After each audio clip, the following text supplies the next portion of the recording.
motivasi dasar yang menggerakkan orang plekmatik ini adalah hubungan baik dan penghargaan. Jadi orang plekmatik kalau sudah connect dengan orang, udah deh, percayanya, oh, gitu orang plekmatik. Ya, juga kalau orang plekmatik itu dikasih apresiasi atas pencapaiannya, atas hasil yang sudah dikerjakan, wah dia semangat itu luar biasa. Orang plekmatik. Ya. Nah, situasi yang paling kondusif membuat orang plekmatik mudah dan bahkan juga maju dan berkembang dalam pelayanannya, dalam pekerjaannya. Tanggung jawabnya apa? Satu, kasih dia bentuk jenis pekerjaan yang punya spesialisasi. Artinya begini, orang plekmatik, dia akan melakukan pekerjaan itu kalau Bapak Ibu menjelaskan detail. Bagaimana cara melakukan pekerjaan itu, bagaimana prosesnya, bagaimana menyelesaikannya. Itu caranya. Jadi jangan coba-coba kita memberikan sebuah tanggung jawab kepada orang pragmatik. Kita tidak kasih tahu cara melakukannya, cara mengerjakannya, cara menuntaskannya. Jangan, tidak paham dia. Perlu penjelasan yang detail. Kalau orang kolerik tadi beda. Nggak perlu diajarin detail. Kasih tahu dia. Kerangka dasarnya, sudah, dia jalan sendiri. Tapi orang pragmatik, nggak boleh. Harus detail. Jadi dibutuhkan kesabaran. Identitas terhadap kelompok. Artinya, orang pragmatik dia harus disokong dan didukung oleh orang-orang yang memiliki semangat yang sama seperti dia. Dan juga yang bisa menciptakan rasa kenyamanan buat dia. Kalau orang-orang di sekitarnya itu rentan memunculkan konflik, dia tidak akan bisa tenang, dia tidak akan bisa fokus. Karena orang flekmatik harus minim konflik baru dia bisa mengerjakan tanggung jawab pekerjaan. Atau kita menyerahkan tanggung jawab kepada orang flekmatik. Harus jelas saya katakan tadi. Jadi pekerjaannya apa? Dia harus lakukan apa? Dia harus buat apa? Dan harus kumpulkan kapan dan tanggal berapa. Harus jelas itu.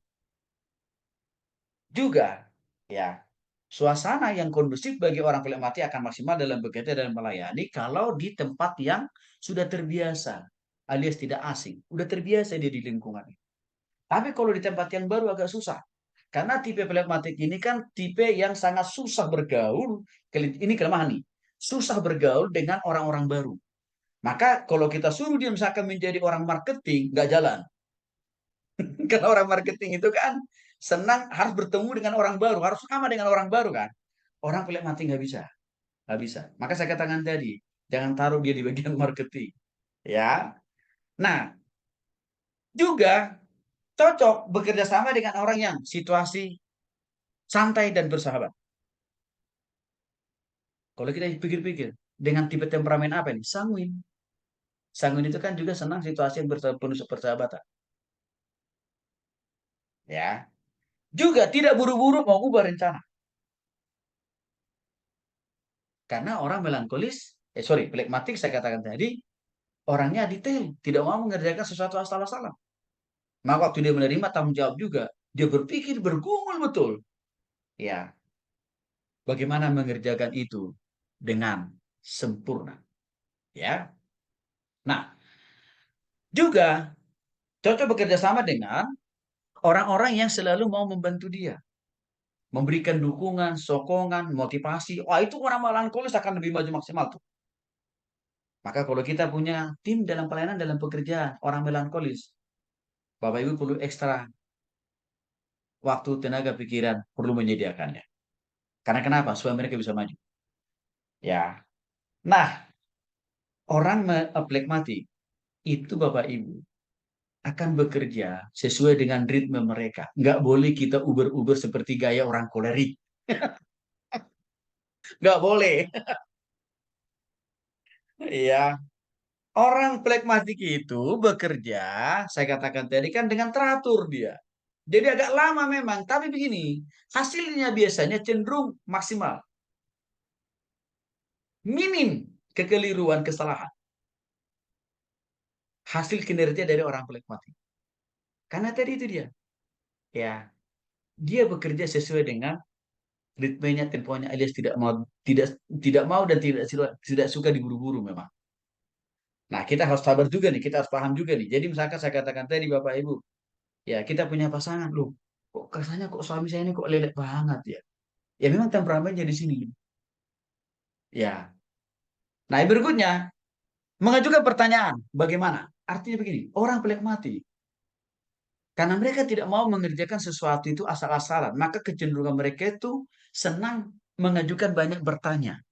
Jadi jangan bosan-bosan juga Bapak Ibu. Kalau kita punya staf, punya karyawan, atau punya pasangan, orang plekmatik, belum mengerjakan sesuatu sudah banyak pertanyaan, enggak apa-apa. Gitu. Karena motivasinya sebenarnya supaya dia jangan sampai salah mengerjakan atau menuntaskan tanggung jawab itu. Hanya tinggal kita jawab aja kan. Jadi ini harus kita paham sehingga tidak ada konflik yang perlu hadir di dalam keluarga, dalam rumah tangga, dalam pelayanan, dalam pekerjaan kita hanya karena masalah perbedaan temperamen. Ya, orang flegmatik kalau dikasih dukungan, semangat, mereka akan makin perlu bertobat, perlu berubah. Apalagi perubahan dapat melahirkan kesempatan-kesempatan baru.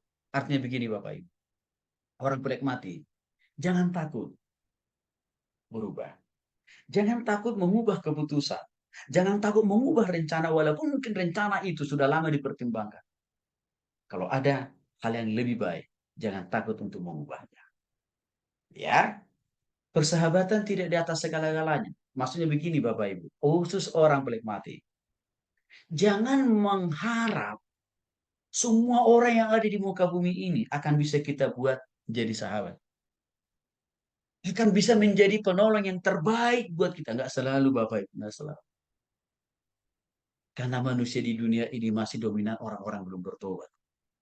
Jadi maksud saya orang pelikmati, jangan menyandarkan persahabatan itu di atas dari segala-galanya.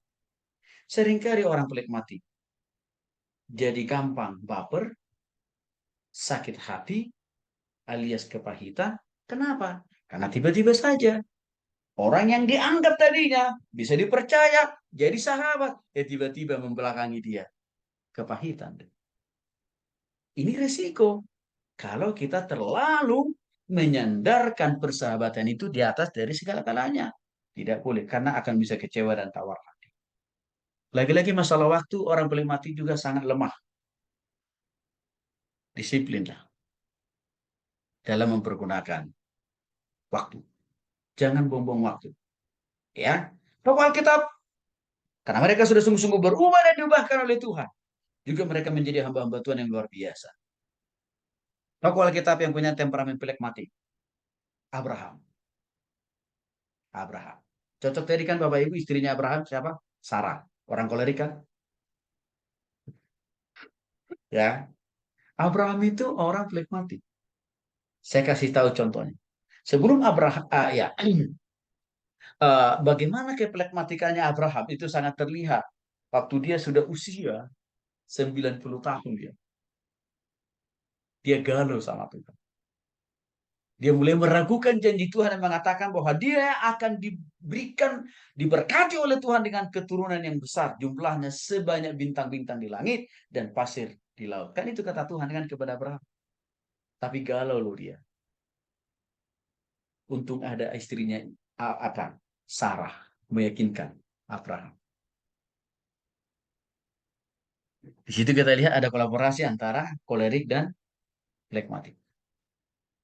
Jadi Bapak Ibu yang punya temperamen flegmatik tidak salah. Benarlah sudah. Kalau Bapak Ibu dikasih Tuhan punya pasangan temperamen kolerik. Ya. Yunus.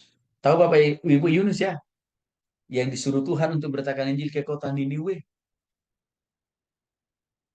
Dia sampai di Niniwe. Itu harus diinapkan Tuhan dulu 3 hari 3 malam di perut ikan. Bapak Ibu. Harus terjadi loh itu.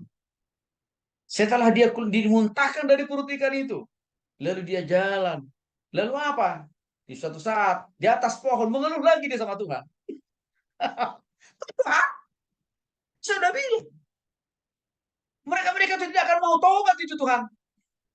Maka Tuhan tegur lagi Yunus dengan jatuhnya ya buah sebuah pohon ke atas kepalanya. Tapi sengaja Tuhan tidak menimpakan di atas kepalanya persis. Ini teguran ya. Tapi Yunus bisa juga menjadi orang luar biasa. Karena Alkitab mencatat orang-orang Ninewe bertobat karena hasil pekerjaan Tuhan lewat ini. Jadi maksud saya, orang problematik bisa juga hamba Tuhan yang luar biasa. Barnabas, ya, Nathanael, Yusuf yang menjadi perdana menteri di kerajaan, ya, Nebukadnezar. Kita tahu berkali-kali Yusuf itu dijolimi oleh anggota keluarganya, dijolimi oleh tante Potifar, dijolimi oleh teman-temannya di lembaga pemasyarakatan. Tapi dia komitmen dan konsisten bergantung sama Tuhan. Yusuf pun menjadi seorang pemimpin yang luar biasa. Yakobus, saudara Tuhan Yesus, sama menjadi rasul yang luar biasa dan melahirkan Injil. Ya, melahirkan bukan Injil, maaf, surat Yakobus. Artinya orang-orang pelik mati orang-orang luar biasa juga, asal sudah di dalam Tuhan. Profesi pelayanan pekerjaan yang cocok, yang relevan untuk orang flematik apa? Menjadi bagian administrasi. Orang flematik memang administrator handal sebenarnya. Artinya Bapak Ibu, kalau kita punya staf, punya karyawan, punya temperamen orang flematik, nggak usah ragukan dia untuk mengerjakan bagaimana proses pembukuan, pencatatan, pengeluaran, masuk. Itu orang flematik handal dalam hal itu. Ya, juga apa? Menjadi akuntan. Jadi kalau Bapak Ibu butuh karyawan orang akuntan, lagi-lagi pakai survei temperamen tadi. Supaya ibu bapak ibu bisa melihat ini temperamennya flekmatik atau tidak. Ya, karena orang flekmatik bagus sekali jadi orang akuntan. Karena orangnya kan teliti. Lalu bagaimana dalam pelayanan? Menjadi konselor loh bapak ibu.